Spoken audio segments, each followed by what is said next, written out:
બે 3 અને 4 આ મને કેમ કે 4 ઉમેદવારને મેં મત આપ્યા આ મેં મત આપી દીધા એટલે મત પડી ગયો નથી. આપણે જૂની ઇલેક્શન માં શું કરતા હતા મતદાન વખતે પહેલાના આમ આપીને તમે નીકળી જાવ એટલે મત પડી જાય. પણ ક્યાંય બીક સવા જેવું નથી. હું 4 મત આપ્યા પછી જો આ રજીસ્ટર બટન દબાવું યલો કલરનું પીળા કલરનું તો જ મત પડ્યા. તો હવે 4 મત અલગ અલગ જગ્યાએ મને પસંદ હતા એ વ્યક્તિને 4 મત મેં આપ્યા. એ પસંદ 4 મત આપી દીધા. પણ મને એવું થયું કે હવે બીજા નંબર નું ભૂલથી દેવાય જો આ નહોતું દેવાય. મારે કોઈ અહીંયા આ નંબર માં દેવાનું હતું 12 નંબર માં તો શું કરવાનું? તમારી જે ભૂલ થયું હોય બીજી વાર દબાવો એટલે એ મત નીકળી જાય અને તમે જેને પસંદ કરો એને આપો એટલે 4 થઈ ગયા. 1 2 3 ને 4 થઈ ગયા. લાઈટ થઈ ગઈ.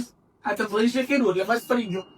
કેટલા વર્ષો આઝાદી પછી પહેલી વાર નગરપાલિકાનું ઇલેક્શન થાય છે. એટલે નગરપાલિકાનો રૂલ્સ એવું હોય કે એમાં 4 મત તમારે આપણા તમે જે વોર્ડમાં હોય એ વોર્ડ ની અંદર માનો કે 7 ઉમેદવાર ઉભા છે, 8 ઉભા છે, 12 ઉભા છે. તમે વધુમાં વધુ કેટલા મત આપી શકો? 4. તો માત્ર એટલું પેલા તો સાદી સિમ્પલ સમજ એટલી છે કે 4 મત આપવા જોઈએ દરેક. મને એવું થયું કે મને આખા વોર્ડના મારે એક જ વ્યક્તિ મત દેવો છે. મેં મત આપી દીધો. પછી તમે જો રજીસ્ટર બટન દબાવી દીધું પછી તમને એમ થાય કે મારે જાનને લેવો તો પછી નો એથી લઈને એમ સુધી મૂક્યું છે અહીંયા નમૂનો તમારી સમક્ષ. ત્યારે શું હશે તમે બધાને દેવા જાઓ ત્યારે ઉમેદવારનું નામ અને એનું કોઈ પણ નિશા. હવે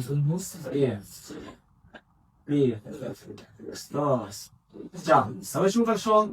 હા, રજીસ્ટર બટન દબાવશું. લાંબી વિંગર વાગે ઈ યાદ રાખવાનું છે.